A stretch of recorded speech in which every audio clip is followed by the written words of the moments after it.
पे public खुश रही हुए गाय बिल्कुल बिल्कुल। और अतिया कहती है ए राजा जी का हो करे बियाह कर ले बने अच्छा कौनो नहीं करावत का करी अभी चढ़ल ठंडी जवानी बा। में छती होता है जी फरवरी में करा ले तनी गमना। चुप रही रो रहे तेरी हमेशा कहे ना ना नहीं बेरी पक्का बा। कहा तरीका ए बेरी नीरज सिंह जी से कुछ पैसा ले ले बनी घर दुआर के खर्चा बर्चा के हो गइल बा। ए बेरी गावना हो जाई पक्का पक्का ना पक्का एकदम लोग सब लोग के सामने। हाँ तो सुनी हां सुन कि पिया कहा जावाल होगा बनवा कि पिया करवाल होगा बनवा ए राजा करवाल होगा बनवा कि भावे नहीं बाबा के हो भवनवा अच्छा ए राजा जी कहो कि पिया करवाल होगा बनवा देखी ना संग के सहेली जिंदगी में बहुत आगे बढ़ गई बड़ी सर हां कितना आगे अब रोरा समझ सकत नहीं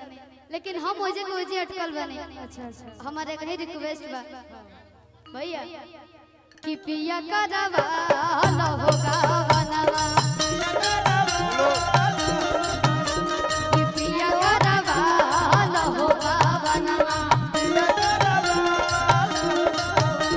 कि पिया करवा होगा बनवा राजा करवा होगा बनवा ए राजा जी कहो कि भावे नहीं बाबा के हो भवनवा पिया करवा होगा बनवा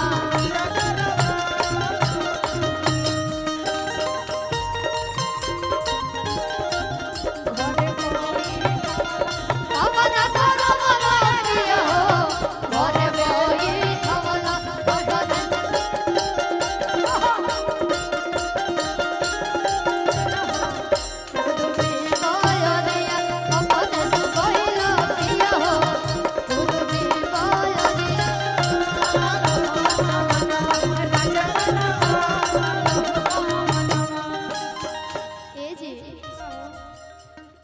होता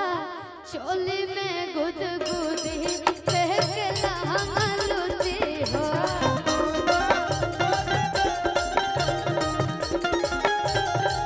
तो होई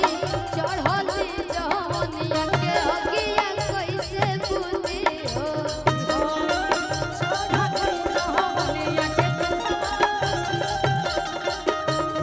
होता चोली में गुदगुदी फेंकला हलुदी हो तो होई चढ़ली जवनिया के अगिया कैसे बुझी हो कि पिया करवाल हो गवनवा अच्छा ए राजा करवाल हो गवनवा अरे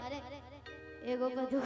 एगो पर दूगो ना हो खर्चा चलबे नहीं करत शादी करे खातिर बेचैन रहत लो एगो पर दूगो शादी कर लेता लो खर्चा लिपस्टिक के दाम नहीं खियाटो कि पिया करवाल हो गवनवा ए राजा कर